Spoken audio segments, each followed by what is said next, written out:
So we exercise the chastity of character, and we give preference to others' needs and to others' lives over our own life.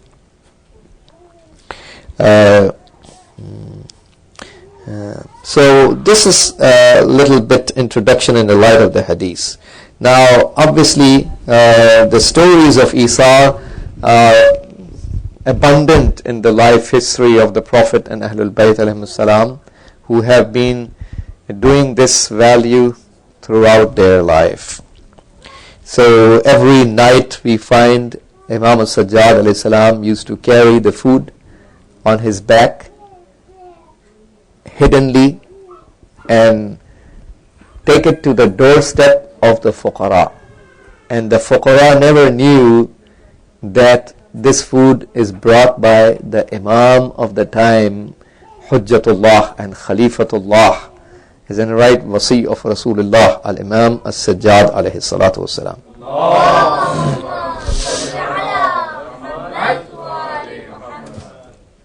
Hiddenly providing this kind of generosity.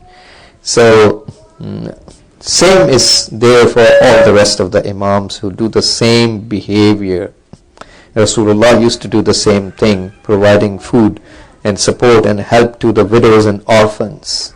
Isn't it right? So he deserved to be called the father of all the orphans and the caretaker of all the widows, because countless people of his times were basically raised by him hiddenly. No one knew, no one discovered that it's the Prophet who is doing that. So this is about the Isa. This is how they are showing their generosity, despite the fact their personal life was definitely lower in their standard of living, and their practice and their spending practices was definitely way lower than the poorest person in the city. The poorest person, the most destitute and broke person of Medina was better well off than Rasulullah. You can never prove from any history that the lifestyle of any of our Imams or the Prophet was higher in their financial status on their lifestyle to any of the poor people in there. This is impossible to happen. Amir Mu'minin alayhi salam says in his khutbah, actually not khutbah, a letter that he wrote, that in Allah, it's part of Nahjul Balagha, whatever it may be. He says, إِنَّ اللَّهَ فَرَضَ عَلَىٰ أَئِمَّةِ الْعَدْلِ أَنْ يُقَدِّرُوا أَنفُسَهُمْ بِضَعَفَةِ النَّاسِ. Allah made a fariḍah on the Imams of justice to bring their level equal to the weak people of the society. Weak of the people. لِكَيْ لَا يَتَبَيَّغَ بِالْفَقِيرِ فَقْرُهُ. So that's how Imam Ali alayhi salam was. His status was weaker than the weakest of the people in terms of the financial spending, lifestyle, isn't it right? The sort of food that he used to consume, the sort of dress he used to dress up with. And I already told you in one of my speeches, for those of you who are present, that it's allowed in Islam to dress a nice dress. That's not haram. We are not saying that. But we need to understand the fact that Imam Sadiq alayhi salam was wearing a nice shirt. And the head of the Sufis in those days, Sufyan as-Sawri, objected on the Imam that your grandfather Imam Ali used to wear such and such shirt with patches. In other words, Imam Ali's shirt had so many patches on it. It's famous. But you are wearing a nice shirt. So, and this guy was wearing a very simple shirt from the outside, and from the inside of that shirt he was wearing a very expensive one.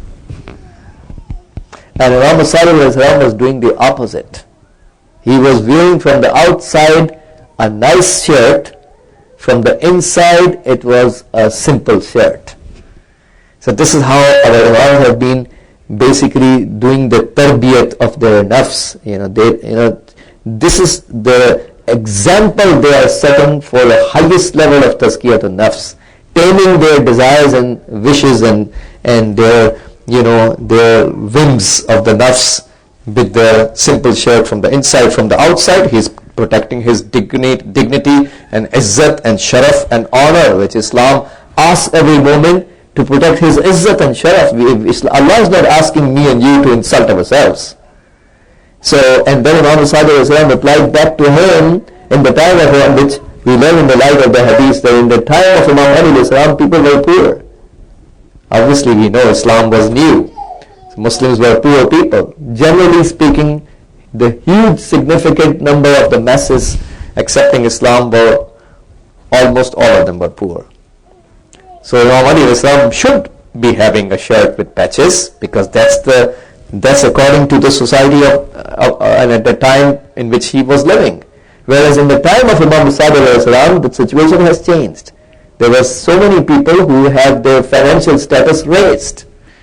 So when you are living in a society where the people are better, then you are also allowed to wear a shirt which is nice instead of wearing the shirt with the patches.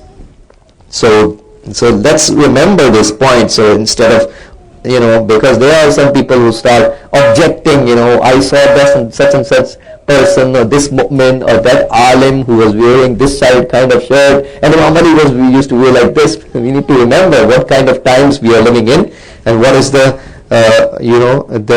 need of that hour. That need to be 11 of our imams. We have examples of 13 ma'sumin in front of us, and all the zuruf, the times, every possible scenario that we can face till the Yawm al-Qiyamah, there is an example from one of the ma'sumin in front of us. So let's apply that example which fits into our times in the proper way, instead of misapplying the example, taking from one ma'sum and not taking from the other. Because what Imam Sadiq did is also hujjat, just like what Imam Ali did was hujjat. But the needs of the time were two different needs. So we find that the narration tells us, which is a very long narration, that Imam al-Hasan al-Husayn alayhim as-salam became sick, and Imam Ali alayhi salam did this. He said, that in Bura'a waladaya mimma bihima sumtu salasata ayyamin shukra lillah ta'ala. If my two sons get cured, in other words from this illness, I will fast for 3 days. وقالت فاطمة عليه السلام مثل ذلك, and Hazrat Zahra salam alayha said similar statement. So we find that and not just them, but Fidda salam alayha, their servant, she also said similar statement in Bur'a Sayyidaya mimma bihima sumtu salasat ayyam shukran lillah ta'ala. So soon Allah subhanahu wa ta'ala gave shifa to Imam al-Hasan wal-Husayn alayhim salam, and now these personalities are fulfilling their statement to Allah subhanahu wa ta'ala.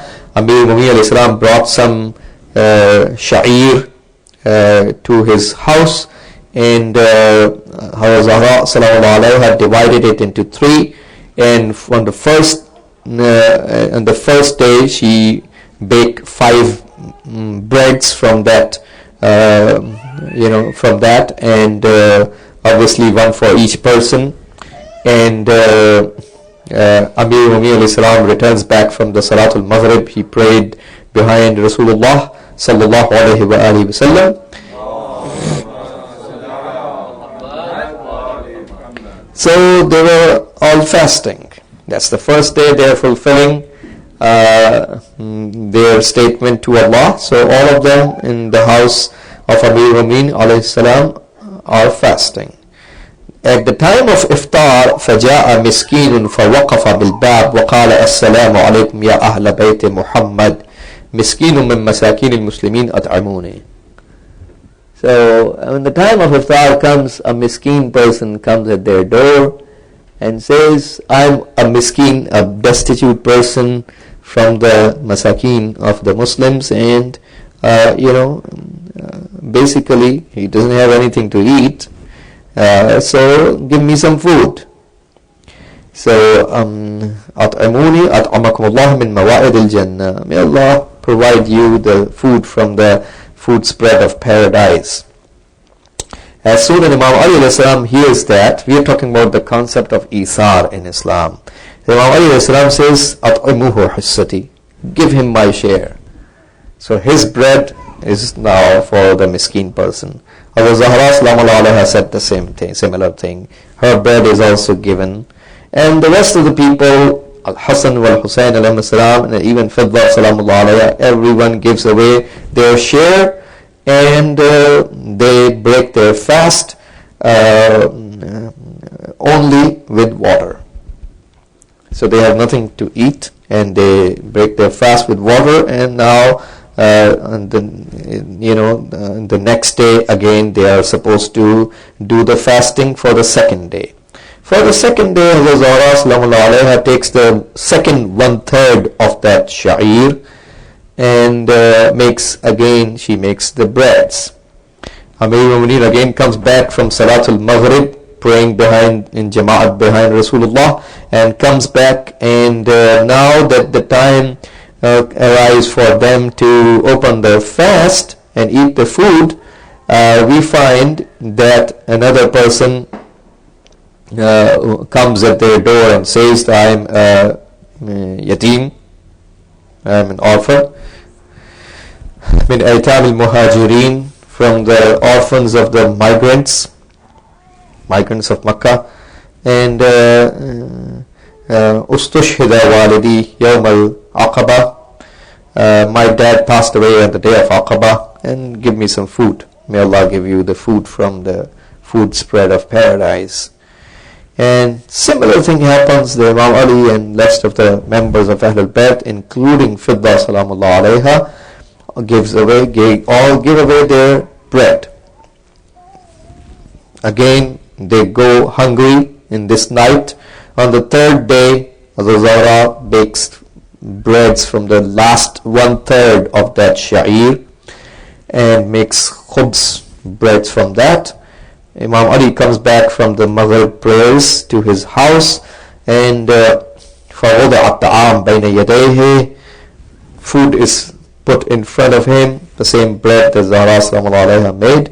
Now an asir person, فَجَاءَ أَسِيرٌ فَوَقَفَ بِالْبَابِ, an asir person comes who is recently freed from his captivity, comes to the door and says, Assalamu alaikum ahla bayti Muhammad, says salam, and asks them to give some food. Similar thing happens. They all give away their food for the third day to the asir person, and they all break their fast with water. So there's nothing else to eat other than that. So now on the fourth day, we find Rasulullah sallallahu alayhi wa alihi wa sallam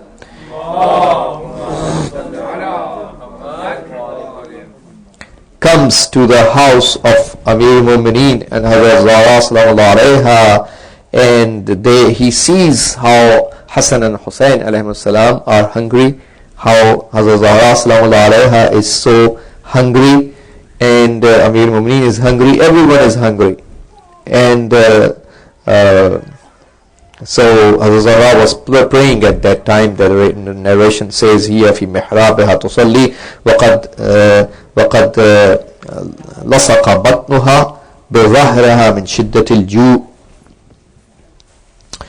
So that is where Jibreel arrives and brings Surah Al-Dahr in the fadilat of Ahlul Bayt alayhim salam. هل أتى على الإنسان حين من الدهر لم يكن شيئا مذكورا. So this surah is in the Sha'n al-Nuzul of that surah is this event, and it is in the fadilat of Ahlul Bayt alayhim salam.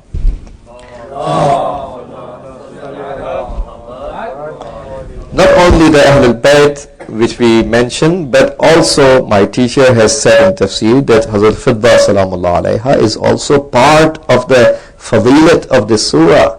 She is also doing similar to what the Ahlul Bayt are doing on their footsteps, following them completely. And she is also part of the Sha'n Nuzul of this surah. So this is a great honor for Fidda Salamullah alayha. Obviously Ahlul Bayt are already great, but even their maid is part of the fadilat of this surah. So this is about the concept of Isar, that they ignore their own hunger and hajat and necessity and give tarjih and preference to others' hajat.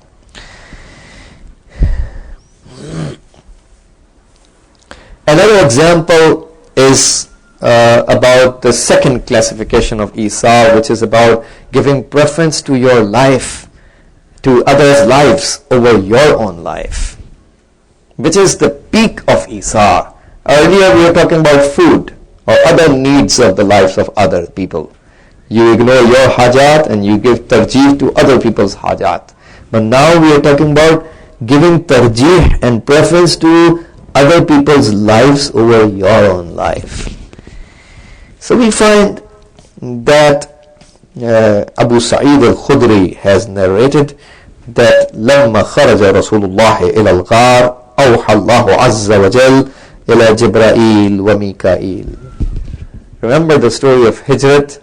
Prophet went towards the Ghar, isn't it right? And Amir al-Mu'mineen alayhi salam is now sleeping for the first time in his entire life. Sleeping at a time where he never used to sleep. Isn't it right? He was awake in the night doing the ibadat, other ibadat, salat, and isn't it right? Tilawat al-Quran and munajat and all that. But this is the first night where Imam Ali salam is sleeping like this. Because tonight's sleep in the Laylatul Hijrah, in the night of migration of the Prophet, is superior than all those salat and munajat and tilawat al-Quran that he would have done. Isn't it right?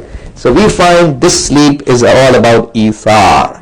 So now Prophet is migrating. He has amanat of kuffar, amanat of people with him, that he has to take care of them. So he leaves behind Amir al-Mu'mineen to give away the amanat to the people and then come after the Prophet. Prophet went to the Ghar. Amir al-Mu'mineen, he asked Amir al-Mu'mineen to sleep on his place. And Amir al-Mu'mineen is concerned about the life of the Prophet. So all he asked from the Prophet was about this fact, that if he is going to sleep, whether the life of the Prophet, according to the narration, whether his life will be protected or not. This is what his concern is, not about his own life. And we know all of the situation is that 40 of the tribes have gathered, one person from each tribe, sending all those 40 people to kill the Prophet in that night, so that the blame doesn't come on one tribe. Isn't it right? So now this is how they are planning in their makr and tadbir, so they can kill the Holy Prophet and run away with that massacre. So Imam Ali salam is asked to sleep on the bed. Now Prophet went towards the Ghar. Amir al-Mu'mineen is sleeping on the bed. Allah sends his wahi to Jibreel and Mikael.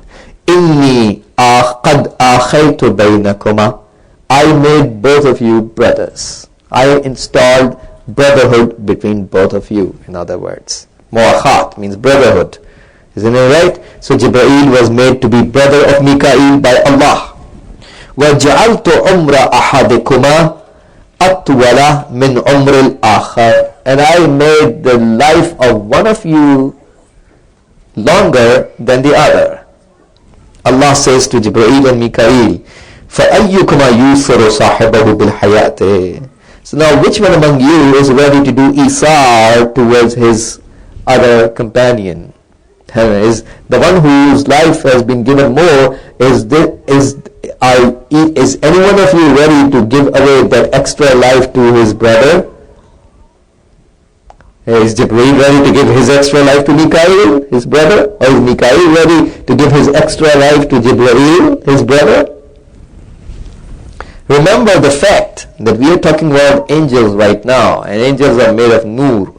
لا يعصون الله ما أمرهم ويفعلون ما يؤمرون. They never disobey what Allah commands them, and they do what they are commanded.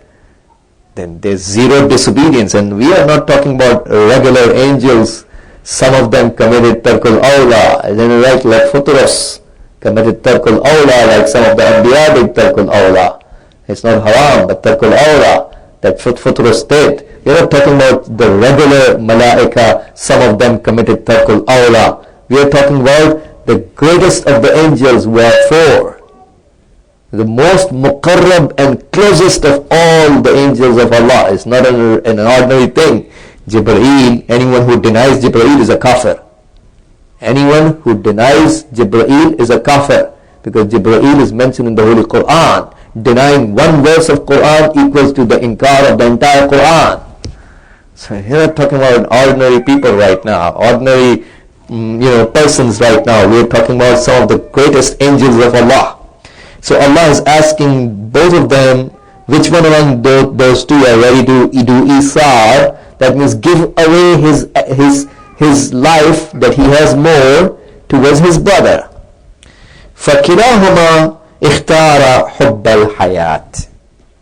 Both of them chose the love of life, which means none of them agreed to give away their extra share of life to their brother.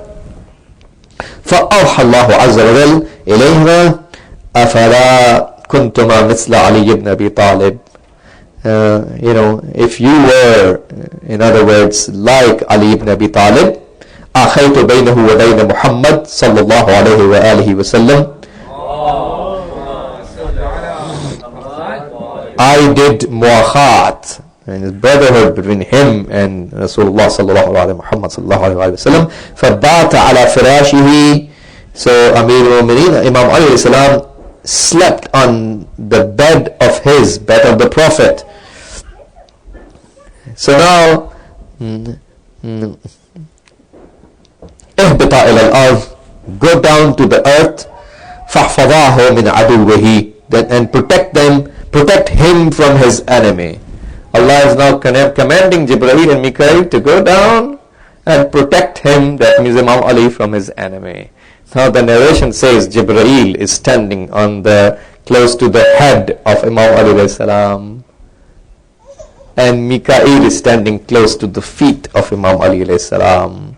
فَكَانَ جَبْرَائِيلُ عِنْدَ رَأْسِهِ وَمِكَائِيلُ عِنْدَ رِجْلِهِ وَجَبْرَائِيلُ يُنَادِي مَنْ مِثْلُكَ يَبْنَ أَبِي طَالِبٍ يُبَاهِ اللَّهُ بِكَ الْمَلَائِكَةِ. Jibreel says, who is like you, O son of Abu Talib? Allah is feeling proud over you, over the angels. That means Allah is doing fakhr, iftikhar, and mubahat. Allah subhanahu wa ta'ala is feeling proud because of you over the angels. Basically, none of the angels of Allah can do this thing what Imam Ali did. When Jibreel cannot do it, when Mikael cannot do it, who else can you expect to do it? When Sayyid al-Malaika, Jibreel is not ready to do that. You cannot expect the angels who are lower than them to do it. So there's a reason why Allah is feeling proud over all the angels through Imam Ali alayhi salam. وَأَنزَلَ اللَّهُ عَزَّ وَجَلَّ فِي حَقِّهِ. Allah revealed this ayat of the Quran in the favor of Imam Ali alayhi salam. وَمِنَ النَّاسِ مَنْ يَشْرِي نَفْسَهُ ابْتِغَاءَ مَرْضَاتِ اللَّهِ وَاللَّهُ رَؤُوفٌ بِالْعِبَادِ. So we learn in the light of this verse that Allah, among the people there is someone who sells his life to seek the rida and pleasure of Allah. So Imam Ali alayhi salam is purchasing the rida and pleasure of Allah and selling his life to Allah subhanahu wa ta'ala. Please say salawat.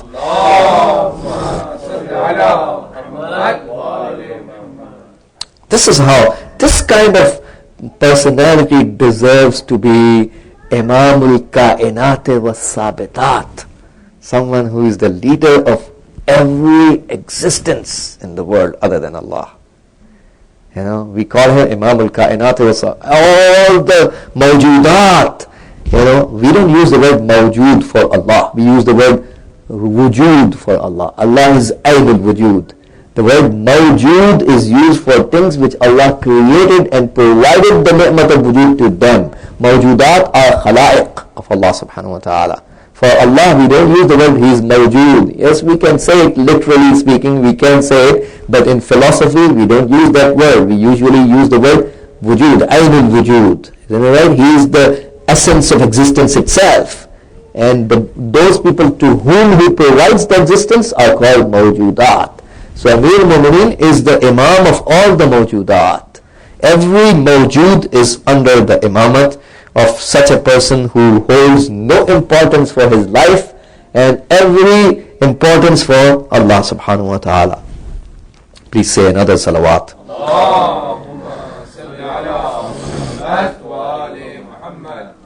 So this is about Amir al-Mu'mineen alayhi salam. Obviously they are Qadatul Umam. They are the leaders of all the nations. All the Anbiya other than Rasulullah are under his imamat and walayat and leadership, isn't it right? So everyone is under his command, everyone is under his mu'jiza, everyone is receiving fuyud and barakat and ni'am and blessings through Imam alayhi salam. Every mu'jiza of every prophet, he receives that ni'mat through Imam alayhi salam. So this azamat is unimaginable for us. But we can see how Rasulullah has been preparing. So we are talking about the concept of Isar as we are getting close to Ramadan. It's a concept of how Rasulullah has did the tarbiyat and tazkiyah and preparing the people, bringing the people towards the spiritual teachings of Islam. In the Ghazwa of Uhud, we find that it is narrated that there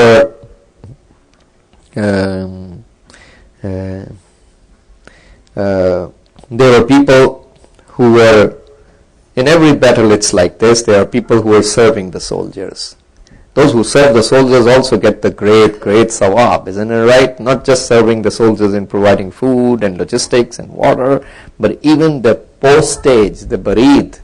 If you take their letters to their homes and you bring the letters from their homes to the soldiers, this is a great sawab in Islam. So any kind of help that you can provide for the mujahideen of Islam is a sawab in Islam. So we find that there were people in the Ghazwa of Uhud who were providing water to the injured people. Several people are injured. This person goes to look at how Rasulullah did the tarbiyat of the people. So this person goes to the first person who is injured. Obviously when you are injured and you are bleeding, you are thirsty, you need water. It's natural. He provides water to him. He says, instead of giving to me, give it to that brother who is injured also. Maybe he's, in other words, he's more thirsty than me. He needs water more than me. This is Isar. Isn't it right? And not only is Isar towards the need thing of our necessity, but also Isar towards the life, because you can also die. Isn't it right? Depends on the niyat of the person. So this person providing water goes to the second one, and second person is also injured, and he says, give water to the third one. Maybe he needs water more than me. Isn't it right? This is the Isar. Now the water provider, the Saqi, he takes the water to the third person. The third person says the same thing about another fourth person. And so on till the narration teaches us till the seventh person. And when the seventh person, he takes water to the seventh person, he says, give it to the first person ahead of me. So he goes to the first person again. By the time he reaches the first person becomes shaheed and he dies.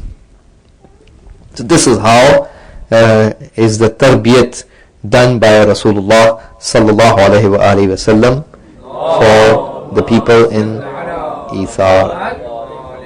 So month of Ramadan, brothers and sisters, that we are getting closer to that is one of the best opportunities to, inshallah, like I said earlier, I have in my mind to discuss about the preparation of Ramadan in one of the upcoming nights, inshallah. But this is one of the great opportunities for us to prepare ourselves for Isar, and break away from these attachments of dunya, which is blocking us from these great values of Quran that can fly us so high in the qurb of Allah subhanahu wa ta'ala by departing this alam al-madda. May Allah subhanahu wa ta'ala give us the tawfiq to follow the footsteps of Amir Mu'mineen and Fatima alayhi salam and Hassan and Hussein alayhi salatu wassalam. May Allah give us the tawfiq to practice the concept of Isar in our lives. May Allah give us the tawfiq to learn and practice all the ma'arif of Quran and Ahlul Bayt alayhi salam. Allahumma salli ala Muhammadin wa ali Muhammad. Allahumma ansur al-Islam wal-Muslimin واخذل الكفار والمنافقين اللهم انصر من نصر الدين واخذل من خذل المسلمين اللهم انصر واحفظ وأيد علماءنا الربانيين ومراجعنا الربانيين لا سيما الولي الفقيه قائد المسلمين اللهم انصر جيوش المسلمين وعساكر الموحدين اللهم فك عن الأسراء المسلمين اللهم وفقنا لما تحب وترضى وعجل في فرج مولانا صاحب الزمان واجعلنا من أنصاره وأشياعه وأتباعه وأعوانه بجاه محمد وآله الطاهرين.